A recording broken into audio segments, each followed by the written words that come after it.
السلام علیکم ورحمۃ اللہ وبرکاتہ۔ الحمدللہ رب العالمین والصلاة والسلام علی رسولہ الکریم، اما بعد۔ ناظرین کرام، کیا کوئی مسلمان ایسا چاہے گا کہ وہ بے نمازی ہو کر کے اس دنیا سے جائے؟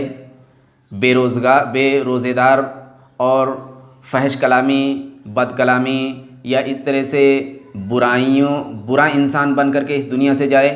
ہرگز نہیں، کوئی ایسا نہیں چاہتا، بلکہ ہر کوئی نمازی بننا چاہتا ہے، روزے دار بننا چاہتا ہے اور ایک نیک انسان بن کر کے اس دنیا سے جانا چاہتا ہے۔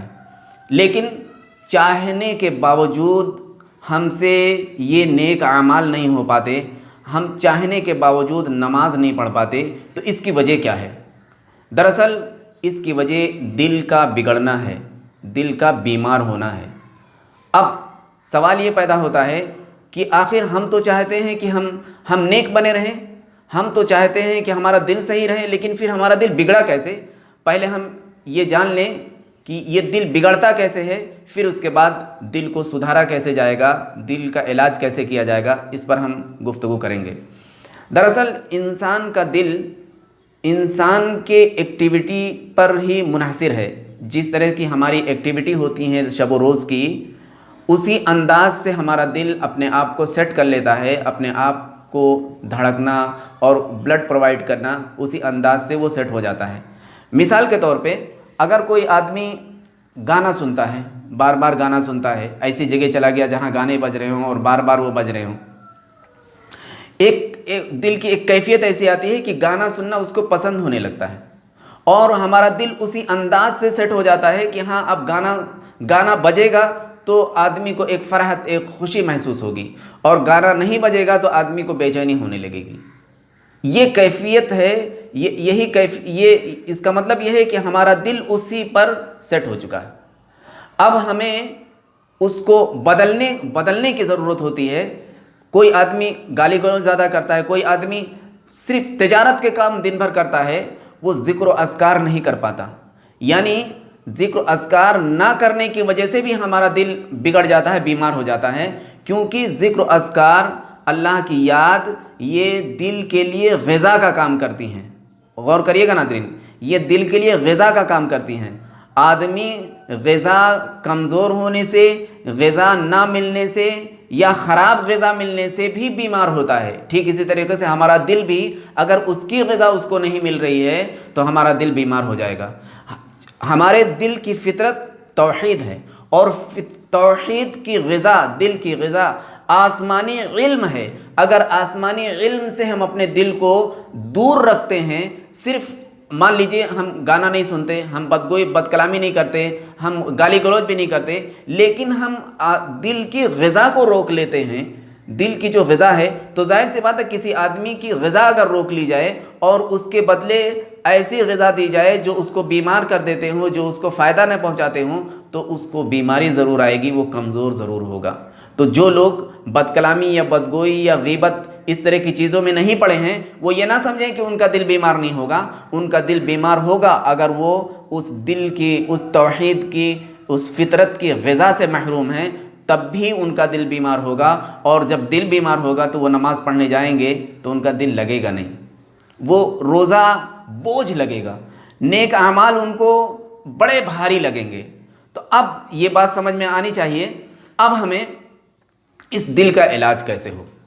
اللہ رب العزت نے اس قرآن کے ذریعے سے دل کا علاج کرنے کا حکم دیا ہے، اور فرمایا ہے وہ شفاء لما فی الصدور کہا ہے قرآن کو۔ یہ قرآن تمہارے دلوں کے امراض کے لیے شفا ہے۔ یہ کیا کرتا ہے قرآن؟ جب ہم اس کی تلاوت کرتے ہیں تو اللہ رب العزت کی سکینت نازل ہوتی ہے۔ سکینت جس میں رحمت ہوتی ہے، جس میں فرشتے ہوتے ہیں، وہ چیز جب ہمارے اوپر نازل ہوتی ہے تو وہ ہمارے دل کو نرم کر دیتی ہے، دل کو نرم کر دیتی ہے، اور یہی چیز بار بار کرتے رہنے سے ہمارا دل نرم ہو جاتا ہے، اور پھر وہ اپنی فطرت پہ آ جاتا ہے، یوں کہیں کہ اپنی اصلی حالت پہ آ جاتا ہے۔ اب ہمیں جب دل نرم ہو گیا تو ہمیں گانا سننا اچھا نہیں لگے گا، بلکہ دین کی باتیں اچھی لگیں گی۔ ہمیں نماز پڑھنا چاہیں گے تو اچھے انداز سے نماز پڑھ پائیں گے، ہمیں نماز پڑھنا بھاری نہیں لگے گا، ہمیں روزہ رکھنا بھاری نہیں لگے گا، روزے کو ہم اچھے انداز سے اور روزے کو کامیاب بناتے ہوئے رکھ لے جائیں گے۔ اس طرح سے ہم قرآن کے ذریعے سے ہم اپنے دل کو نرم کر سکتے ہیں۔ لیکن ناظرین کرام، قرآن کو جیسے پڑھنا چاہیے، قرآن کا جو حق ہے وہ ادا کرنا پڑے گا۔ قرآن کیسے پڑھنا ہے، کہ کیسے قرآن ہمارے دل کے لیے علاج بنے گا؟ جب بھی کسی دوا کو ہم استعمال کرتے ہیں تو اس دوا کے استعمال کرنے کا طریقہ ہوتا ہے، تب جا کر کے وہ اثر انداز ہوتی ہے وہ دوا۔ قرآن کو استعمال کرنے کا طریقہ کیا ہے، قرآن پڑھنے کا طریقہ کیا ہے؟ خود قرآن سے ہم اگر پوچھیں تو اللہ رب العزت نے فرمایا الذین آتیناہم الکتاب یتلونہ حق تلاوتہ اولئک یؤمنون بہ ومن یکفر بہ فاولئک هم الخاسرون۔ جن لوگوں کو ہم نے کتاب دیا وہ اس کو پڑھتے ہیں تو پڑھنے کے حق کے ساتھ، یعنی جن کو ہم نے کتاب دی وہ اس کے حق کے ساتھ پڑھتے ہیں تو وہی لوگ ایمان والے ہیں، اور جو اس کے ساتھ کفر کرتے ہیں وہ نقصان اٹھانے والوں میں سے ہیں۔ قرآن کو پڑھنا ہے تو اس کے حق کے ساتھ پڑھنا ہے۔ اب کسی چیز کے پڑھنے کا حق ہم اچھی طرح سے جانتے ہیں کہ کسی چیز کو پڑھنے کا حق ہے، یہ ہے کہ اس کو اسی انداز سے پڑھا جائے جیسا وہ ہے۔ مثال کے طور پہ قرآن کو پڑھا جائے تو اس کو تجوید کے ساتھ پڑھا جائے، اچھے انداز سے پڑھا جائے، سیکھ کر کے پڑھا جائے۔ اور اس کے بعد پڑھنے کا دوسرا حق یہ آتا ہے کہ اس کو سمجھنے کی کوشش کیا جائے۔ ہم کوئی خط آتا ہے، کوئی میسج آتا ہے تو اس کو صرف پڑھ کے نہیں بلکہ اس کو تھوڑا سمجھتے بھی ہیں کہ اس میں لکھا کہا کیا گیا ہے۔ اور اس کے بعد تیسرا یہ حق بن جاتا ہے کہ جو کہا گیا ہے اس پر عمل پیرا ہوا جائے۔ اور قرآن ایسی کتاب ہے جو ہمارے لیے ہدایت ہے، ہمارے لیے رہنمائی ہے اللہ کی طرف سے۔ تو اب قرآن کا تیسرا حق یہ ہے کہ ہمیں اس کے احکامات پر عمل پیرا ہوا جائے اور اس کے جن چیزوں سے اس نے منع کیا ہے اس سے رک جایا جائے۔ یہ قرآن کا حق ہے۔ اور جو چیزیں ہمیں سمجھ میں نہیں آتی، جو متشابہات میں سے ہیں، ان پر ایمان رکھا جائے، ان پر ویسے ایمان رکھا جائے جیسے بیان کر دیا گیا ہے۔ اور اس کے بعد چوتھا حق یہ آ جاتا ہے کہ جب ہم کوئی میسج کہیں سے آیا اور ہمیں اچھا لگا، ہم نے اپنے اوپر اس کو مان لیا تو ہم 4 لوگوں کو بتاتے پھرتے ہیں۔ اسی طرح قرآن کا بھی یہ حق ہو جاتا ہے کہ ہم پھر اس کے بعد اور لوگوں کو اس کی طرف رہنمائی کریں کہ دیکھو بھائی قرآن پڑھو، قرآن میں ایسی باتیں ہیں، اللہ نے ایسا فرمایا ہے، جو کچھ ہمیں سمجھ میں آئے ہم دوسروں تک بھی پہنچائیں۔ تو یہ حق ادا کرنے اگر ہمارے اندر آ گیا تو قرآن ہمیں فائدہ دے جائے گا۔ اور کس طرح فائدہ دے گا کہ ہمارے دل کی دنیا کو بدل دے گا۔ ناظرین کرام، آپ چاہیں تو اس کا پریکٹیکل کر سکتے ہیں۔ آپ نمازیں پڑھتے ہوں گے اور وہ نمازیں کیسی ہوں گی، کیسی ہیں، یہ آپ کو بخوبی معلوم ہے۔ لیکن آپ ایک کام کریے، آپ نماز پڑھنے سے 10 منٹ کے پہلے آپ قرآن لے کر کے بیٹھ جائیں اور قرآن کی تلاوت کریں۔ ظہر میں آپ گئے، 10 منٹ پہلے پہنچے، قرآن کی تلاوت کیا اور اس کے بعد نماز کے لیے کھڑے ہو گئے۔ پھر عصر میں پہنچے، پہلے قرآن کی تلاوت کیا، نماز کے لیے کھڑے ہو جائیے۔ یا جتنا زیادہ آپ قرآن کی تلاوت کریں گے آپ پائیں گے کہ اتنا زیادہ آپ کا دل نماز میں لگ رہا ہے، اتنا زیادہ دل کے اندر اخلاص پیدا ہو رہا ہے، اور اتنا زیادہ آپ متوجہ ہو رہے ہیں نماز پر۔ اور اگر آپ خود اندازہ ہو جائے گا، کیونکہ بغیر قرآن کی تلاوت کیے ہوئے آپ نے کیسی نماز پڑھی تھی اور قرآن کی تلاوت کرنے کے بعد آپ نے نماز کیسی پڑھی۔ آپ کسی دن قرآن کی تلاوت کریے اور اس کے بعد باہر نکل جائیے، پھر آپ دیکھیں گے کہ لوگوں کی باتیں جو بہت بری باتیں ہوتی ہیں، جو بری لگنے والی ہوتی ہیں، آپ اس کو نظر انداز کرنا آپ کو آسان ہو جائے گا۔